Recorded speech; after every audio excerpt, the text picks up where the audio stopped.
At my sister's wedding, my parents demanded that I give her the $450,000 house I built with my own hands. When I refused, my father lost control and hit me with a metal cake stand, knocking me to the floor. The whole room went quiet. Then my sister's new husband exposed a truth that shattered my parents' story and changed the night forever. The metal cake stand struck my head before I even understood my father was swinging it. One moment I was sitting at my table, third row, close to the dance floor, watching my sister Claire spin under the lights in her $8,000 Vera Wang gown. The next moment, cold iron smashed into my temple, and the world tilted like someone pulled the ground out from under me. I fell hard. My chair scraped backward. My shoulder hit the polished wooden floor first, then my head bounced once, then again. The band stopped in the middle of the song. 200 guests went silent. All I could hear was a sharp, ringing sound, high and constant, like a smoke alarm screaming inside my skull. I reached up with my hand. When I pulled it back, my fingers were red. Warm blood ran down past my ear and into the collar of my dress shirt, the navy one I bought just for this wedding. I paid $120 for it at Nordstrom Rack because I wanted to look nice for Claire's big day. My mother leaned over me. Her face looked blurry, like I was underwater. "Get up, Daniel," she said. "You are embarrassing us." Even through the ringing and the dizziness, those words cut deep because they were exactly the kind of words I'd heard my whole life. 6 hours earlier, I had been in my house, finishing the trim work in the guest bathroom. After 3 years and 2 months, the build was finally complete. Every detail was exactly how I wanted it. Crown molding in the living room. Subway tile in the kitchen. Hardwood floors, I sanded and refinished twice because the first attempt came out streaky and I refused to accept that. The house sat on 2 acres my grandmother left to me in her will. Elizabeth May Corderero passed away in February 2019 at age 87. The land was worth about $40,000 when she left it to me. But now, with the finished house on it, the whole property appraised at $450,000. And I did not just pay someone to build it. I built it myself, not as a figure of speech, not the way people say they build a business or build a life. I mean, I framed walls, set beams, ran pipes, pulled wires, hung drywall, laid flooring. I built it. I started working construction at 19. I joined a framing crew for a developer in Henderson. The pay was basically minimum wage plus overtime, and overtime was constant. I worked 80-hour weeks in heat that hit 110 degrees. My crew chief was Rayon Gutierrez, a man with 30 years in the trade who could frame a house faster than most people could clean a garage. On my third day, he looked at me and asked, "You want to learn for real?" I said yes. He told me, "Then shut up and watch." So I watched. For 7 years. I watched how to measure, how to cut, how to square corners, how to read blueprints like they were stories. I learned how walls fit together, how load-bearing beams carried weight, how mistakes could cause cracks months later, how small errors became huge, expensive disasters. I learned plumbing from my neighbor Walter Chun. Walter was 73, retired, but still sharp and direct. He taught me about P-traps and vent stacks and what happens when you rush a slope on a drain line. He drilled safety into my head. He told me never to use the wrong fittings on gas lines, never to cut corners, never to guess when you can test. I learned electrical from night classes at the community college. The instructor was Maria Valdez, a licensed electrician with 29 years in the field. She failed me twice on my practice panel before I finally got it right. She looked me in the eye and said electricity does not care if you're tired. It does not care if you are having a bad day. You do it right or someone dies. So I did it right. I saved every dollar I could. I lived in a tiny studio apartment that cost $680 a month. I ate cheap ramen more nights than I want to admit.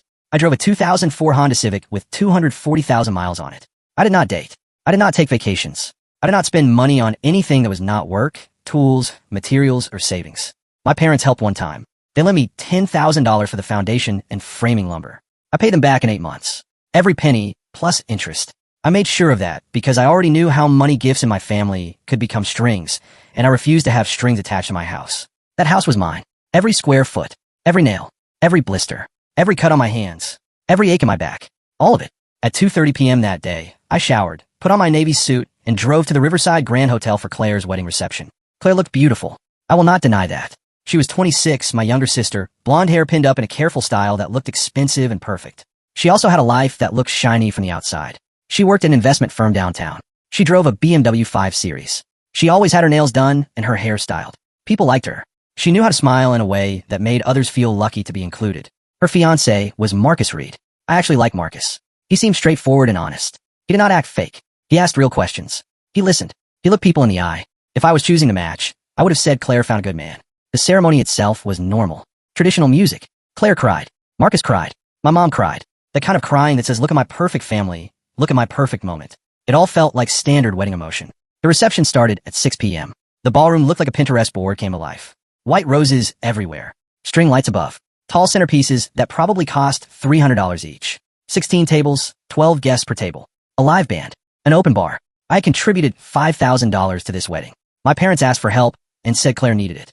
I wrote the check without hesitation because I still had that belief burned into my brain, the belief that family is family and you help when asked. I sat at table 9 with family friends I barely knew. People I recognized from holidays and graduation parties. I made small talk. I ate chicken that tasted like rubber.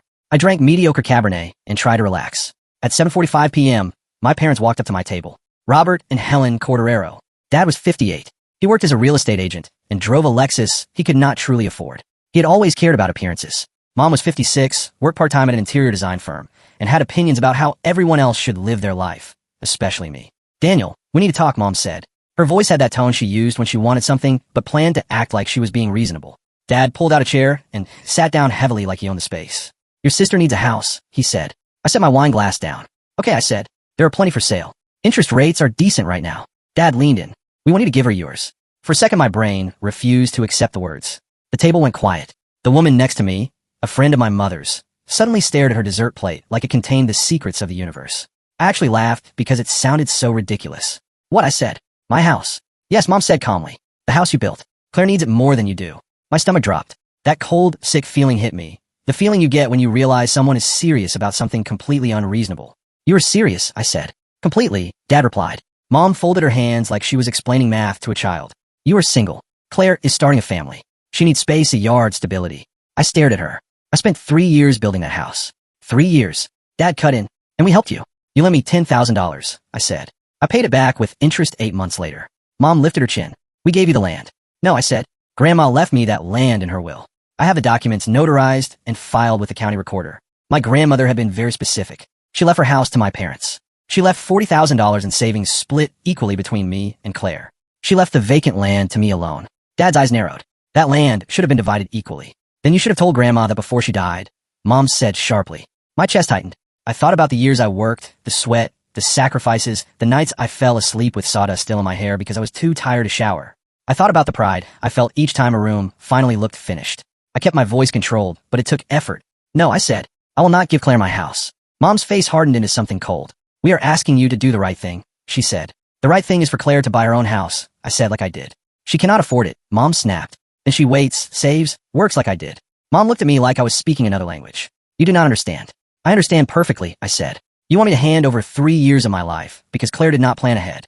At that moment, Claire walked up, smiling, glowing, still riding her wedding high. Marcus was a step behind her. What's going on? Claire asked. My mother answered loudly enough that nearby tables began to listen. Your brother is being selfish, she announced. We asked him to give you his house. He refused. Claire's smile vanished. Her face changed fast, like someone turned off a light. You will not give me your house, she said. Claire, I said, trying to keep calm, it is my house. I built it. Her eyes filled with anger. I am your sister. You will not help me. I gave you $5,000 for this wedding, I said. That is nothing compared to a house, Claire snapped. People were watching now, heads turning, conversations stopping. The band was between songs, so everything felt louder. I worked 80-hour weeks for years to build that house, I said. I built it with my hands. Dad interrupted, voice rising. Yes, because that is what family does. We sacrifice for each other. No, I said, and my anger finally slipped out. That is what doormats do. Dad's face turned red. What did you just say? You heard me, I replied. He stood up so fast his chair scraped loudly across the floor. This is your last chance, he said. You signed the house over to your sister or you're out of this family. The room was fully quiet now. People stared. I could feel their eyes. I looked at my father. I had worked construction since I was 19. I had built a life piece by piece, and I had done it without asking anyone to carry me. I said, I'm not signing anything. If that means you cut me off, then do it. Mom stood up too. This is about loyalty, she said. About putting family first. I answered, I am putting myself first because apparently no one else will. That was the moment everything broke. Dad reached behind him and grabbed something from a nearby table. A metal cake stand, one of those heavy, tiered decorative stands used in wedding displays. Raw iron, maybe 8 pounds. It was part of the decor. He swung it at me. I saw it coming, but my body did not react fast enough. The metal hit my temple. Pain flashed white. Sound exploded. I felt like my skull cracked, like my brain rattled inside my head. I was on the floor. Everything became muffled. I saw shoes. Lots of shoes. People shifting, gasping, someone screaming. My head felt wrong, like it was not connected properly. Hands touched my shoulder. My mother leaned down and said, get up. You are embarrassing us. Blood dripped warm down my neck. My shirt collar soaked it up. I lifted my hand again. More red. And someone pushed through the crowd. A big man in a black suit with a security badge on his belt. He was tall, maybe 6'2", around 200 pounds. His badge read Officer J. Williams, Riverside Grand Security. I saw that, he said loudly. Sir, do not move. My father pointed at him. Stay out of this. This is family business. Williams answered. That is assault with a deadly weapon. He raised his radio. Dispatch. Need police now for assault with a weapon at Riverside Grand Ballroom level. Victim has a head wound and is bleeding. Suspect is still on scene. The radio crackled. A female voice said copy. Units responding for minute arrival. I tried to sit up. The room spun. My stomach rolled. Marcus knelt beside me. Daniel, are you okay? I tried to answer, but my words felt thick. I was not okay. Marcus stood up and looked straight at my father. What is wrong with you? My father snapped. This does not concern you. Marcus said, I just married into this family. It absolutely concerns me. Then Marcus pulled out his phone and opened his email. And there is something everyone here needs to know, he said. Claire grabbed his arm. Marcus, do not. Marcus pulled away. No. He held his phone up so people near us could see the screen. This is from my accountant, he said. Richard Morrison, CPA, 23 years in practice. He sent this yesterday at 4:47 p.m. Marcus scrolled and read the key part out loud. He said the email explained a serious financial discrepancy and stated that Claire had accumulated $47,283 in credit card debt across 4 accounts. Debt she did not disclose during their planning. Claire's face went white. The room went dead silent again, but this silence was different. It was shock, judgment, people processing. $47,000, Marcus repeated. And that is just credit card debt. My father turned toward Claire slowly, like he could not believe what he was hearing. Is that true? He demanded. Claire did not answer fast enough. Dad's voice rose. Claire, is it true? Claire whispered, I can explain. Marcus kept scrolling. Gucci, Prada, Louis Vuitton, Hermes. He named brand after brand. He said he'd check her closet. He said some items still had tags. He mentioned a $6,000 handbag that was used twice. Around us, guests lifted their phones.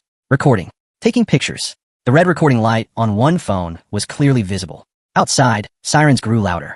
Officer Williams spoke into his radio again, giving details. Male suspect, late 50s, gray suit. Weapon is heavy iron cake stand. Victim has visible head wound. Williams also stated he was a former sheriff's deputy and witnessed everything. My father sank back into his chair. His face went pale. His hand shook. Red and blue lights flashed through the ballroom windows. 3 police officers entered. Riverside Police Department. 2 men and 1 woman. The lead officer wore sergeant stripes. Williams waved them over. Victim here. Suspect here. Unprovoked assault with a weapon in front of 200 witnesses. He pointed at the cake stand. There was blood on one corner. My blood. The sergeant looked at my father. Sir, stand up. My father tried to speak. This is a misunderstanding. Turn around. Hands behind your back, the sergeant ordered. Officer, you do not understand. My father started again. Turn around, the sergeant repeated, sharper. My father turned. The handcuffs clicked shut. Metal on wrist. Final and real. Marcus still held his phone. So let me get this straight, Marcus said loudly, his voice carrying across the ballroom. You assaulted your son because he refused to give away the house he built with his own hands to someone who spent $47,000 on handbags. My mother stared at Claire like her mind was breaking. One of the officers knelt beside me. His name tag said Officer M. Rodriguez. He told me paramedics were on the way and said I had a significant head wound. He told me not to move. The female officer, Officer S. Chun, photographed the scene. The cake stand. The blood. My father in cuffs. The floor where I fell. The sergeant read my father his rights. Claire began crying. Daniel, please, she said. I looked at her, really looked at her, and felt something in me harden. Please, what? I asked. My voice sounded rough and weak. Tell them it was an accident, Claire begged. It was not an accident, I said. He grabbed a weapon and hit me in front of 200 people because I would not give you my house. The paramedics arrived with a stretcher and medical bags. A woman in her 40s knelt beside me. Her name tag said Rachel Torres, EMT. She introduced herself and asked my name.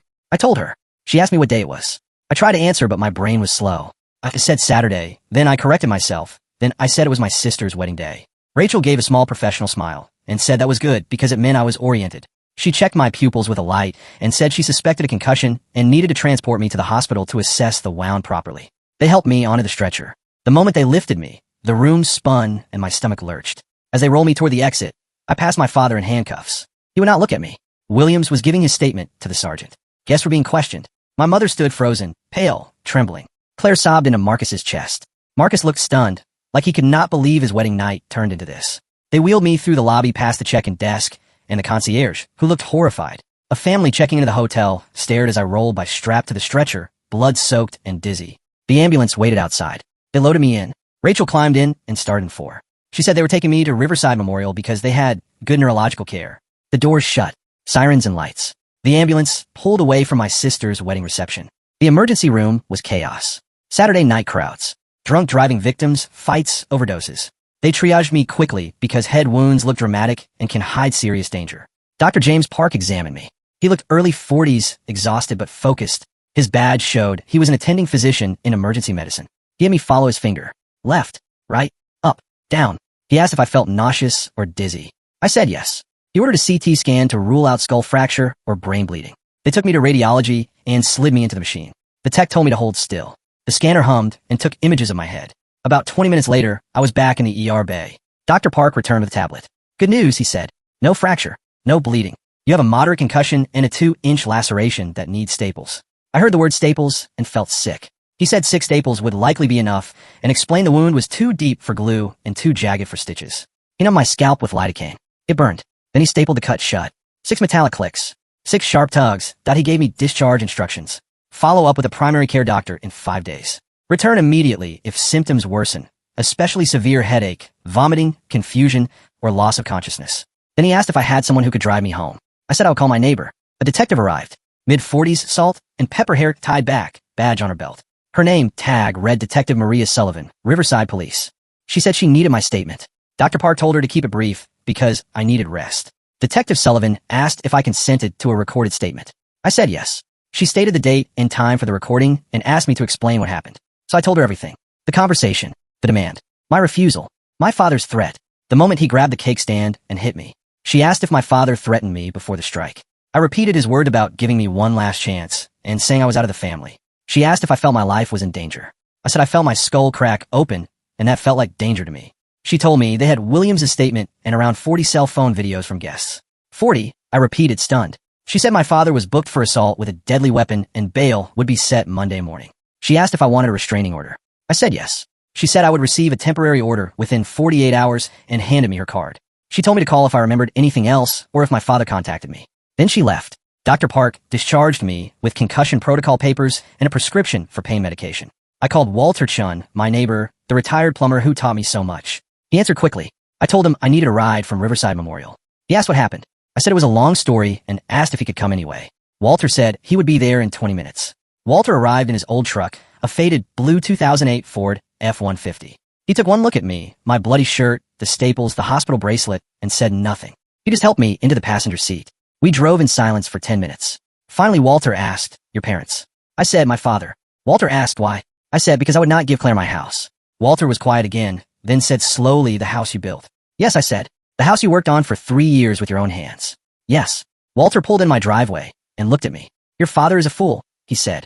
Yeah, I answered. Your grandmother would be proud of you, Walter added. My throat tightened so hard I cannot speak. Walter helped me inside. He made sure I had water and my medication. He wrote his number on a note and left it on the counter and told me to call if I needed anything. Then he left. I stood in my living room and stared at the walls. Crown molding I installed over 4 weekends. Floors I refinished twice. Everything exactly how I wanted. My phone buzzed with messages. Dozens. Claire wrote that she was sorry. She wrote that Dad did not mean it. She asked me not to press charges. My mother wrote that I was destroying the family, that my father could go to prison, and asked if that was what I wanted. I deleted the messages and blocked both of their numbers. Then another message came from Marcus. He said he was sorry. He said he did not know about the debt until the accountant emailed him. He said he did not know my parents asked for my house. He asked if I was okay. I replied that I had a concussion and 6 staples, but I would live. Marcus messaged again. Claire wants to talk to you. I told him to tell Claire I had nothing to say. Marcus replied that he understood and said I was right about everything. I did not answer. I took the pain medication Dr. Park prescribed and lay down on my couch, the gray sectional I saved for 6 months to buy. I closed my eyes and tried not to picture my father's face as he swung the cake stand. I failed. Sunday morning I woke at 11:30 a.m. My head felt like it was splitting. There were 47 missed calls and 15 voicemails. I listened to none. I made black coffee and sat at my kitchen table, the one I built from reclaimed barnwood over 3 months because I wanted the finish perfect. My phone rang from an unknown number. I answered. Detective Sullivan said it was her and asked how I felt. I said I felt like I got hit by metal because I did. She told me my father had been arraigned. Bail was set at $50,000. He posted bond and was out. My stomach dropped. She told me the judge issued a no contact order. He cannot call, text, or come within 500 feet of me or my property. If he violated it, he would be arrested immediately. She also told me they had statements from 37 witnesses and that the case was solid. She said the district attorney would likely file formal charges Monday. I asked what charges. She said assault with a deadly weapon, a felony, with a possible 2 to 4 years if convicted. 2 to 4 years. My father in prison. Detective Sullivan asked if I had someone I could talk to. I said my neighbor. She told me to use my support system and call her if I needed anything. Then she hung up. I sat at my table for a long time, not moving, not drinking my coffee, just thinking about my father in handcuffs, my mother's cold face, Claire crying, and Marcus reading that email out loud. Then I got a text from another unknown number. It was Marcus. He said he was using his work phone and that Claire did not know. He said they needed to talk and asked if he could come over. I hesitated, then gave him my address. 847 Oakmont Drive. Marcus said he would be there in 30 minutes. He arrived around noon, still in his wedding clothes. Black tux, tie undone, face tired like he had not slept at all. He walked into my living room and looked around. He looked at the kitchen, the craftsmanship, the details. He said softly, "You really did build this yourself. Every wall. It is beautiful." I nodded. "Thanks." We sat down. He sat on the couch. I sat in an armchair. Marcus said Claire spent the night crying. He said my mother cried too. He said my father would not talk to anyone. I said good. Marcus swallowed. "Daniel, I am sorry." I stared at him. He hit me with metal because I would not give Claire a house. There is no excuse for that. Marcus nodded. "I know." He told me again he did not know about the debt until the accountant sent the email. He said Claire hid it with separate accounts. She made minimum payments, but it kept growing. He repeated the exact amount, $47,283. He rubbed his face and described what he found. Handbags, shoes, dresses worn once, some with tags still on. I asked why he did not say something before the wedding. He said because he loved her and thought they could work through it. But then he watched my parents demand my house, watched my father hit me, and watched Claire defend them, and something inside him broke. He said quietly, "She is not who I thought she was." Then he told me he was getting the marriage annulled. I blinked. Annulled. Marcus said they were married less than 24 hours and fraud is grounds for annulment in California. He said hiding that level of debt was fraud. He said he could not stay married to someone who watched her father assault her brother and then try to protect the people who did it. He told me he called his attorney that morning, Jennifer Chun, a family law lawyer with 15 years of experience. Marcus said the filing would happen Monday. He apologized again, for Claire, for my parents, for everything. I told him he did not have to. Marcus said yes, he did. He said what happened was unforgivable and I deserve better. Before he left, he paused and said my grandmother was smart for leaving me the land. He said she knew something. I asked what she knew. He said she knew I was the only one who would appreciate it, who would build something real. Then he left. 3 days later, the district attorney filed formal charges. Assault with a deadly weapon. Felony. My father's lawyer called me. Public Defender Thomas Wright. He said he represented my father and wanted to discuss a plea agreement.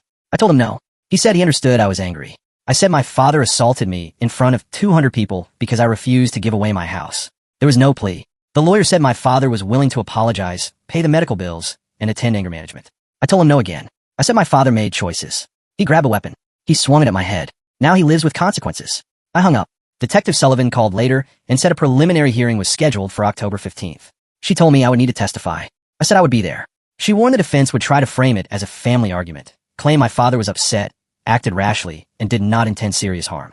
I said he hit me hard enough to need 6 staples. That is serious harm. 2 weeks later, Marcus's annulment went through. 43 hours married. I heard someone joked it might be the shortest marriage in the county. Claire tried calling me from my mother's phone. I answered by mistake. I heard her voice say Daniel, and I hung up immediately and blocked that number too. My father's lawyer called again with a new offer. Probation. Community service. Restitution. I said no. The lawyer said my father was 58 and a felony conviction would ruin his real estate license and end his career. I told him what I wanted was to sit at my sister's wedding without being attacked. But we do not always get what we want. October 15th came. The courthouse was cold, all marble and wood paneling. Judge Patricia Ramirez presided. She was 62, a former prosecutor known for being tough but fair. My father sat at the defense table with Thomas right beside him. My father looked smaller than I remembered. I testified for 47 minutes. I told the court about my parents demanding my house, my refusal, and my father hitting me. The defense lawyer tried to paint it as a contentious relationship. I said no, it was normal until he demanded I give away 3 years of my life. The lawyer said I refused to help my sister. I said I gave her $5,000 for her wedding and helped her plenty, but I would not give her my house. The lawyer tried to label me selfish. I said I was not a doormat. Judge Ramirez stopped the lawyer when he started editorializing and told him to ask questions properly. The prosecution called Officer Williams. He testified clearly. He described seeing my father grab the cake stand and strike me while I was sitting. He said it was not self-defense. He called it assault. 3 other wedding guests testified too. They all said the same thing. Judge Ramirez reviewed the videos, the photos, and my medical records. She ruled the case would go to trial. My father would remain out on bond, but the no-contact order stayed in place. Trial date was set for January 12th. In November, about 3 months after the assault, the staples were removed. The scar stayed 2 inches long, hidden along my hairline. Concussion symptoms lasted 6 weeks. Headaches, dizziness, sensitivity to light. I pushed through and went back to work. I accepted a job with a custom home builder. The owner, Marcus Delgado, had been in construction for decades and cared deeply about quality. He heard what happened and offered me a position as lead carpenter. The salary was $75,000 plus benefits. My first project was a kitchen remodel. The client wanted custom shaker cabinets, soft close hinges, and under-cabinet lighting. I built the cabinets myself. Every joint tight, every measurement exact. When the client saw them, she cried. Happy tears. She said they were perfect. They were. January 12th came. The trial lasted 3 days. The prosecution presented 40 videos from wedding guests. All showed my father grabbing the cake stand, swinging it, and hitting me. They showed the blood, the chaos, the aftermath. They presented medical records and photos of my wound and staples.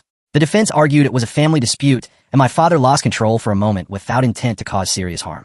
The prosecution answered that my father grabbed a weapon and struck his son in the head because his son refused to give away property. That was not a family matter. That was a crime. The jury deliberated for 4 hours. They found him guilty. Assault with a deadly weapon. Sentencing was scheduled for February 3rd. On February 3rd, Judge Ramirez looked directly at my father. She noted he had no prior criminal history and had a job and family support. But she said the court could not excuse violence as a response to disappointment.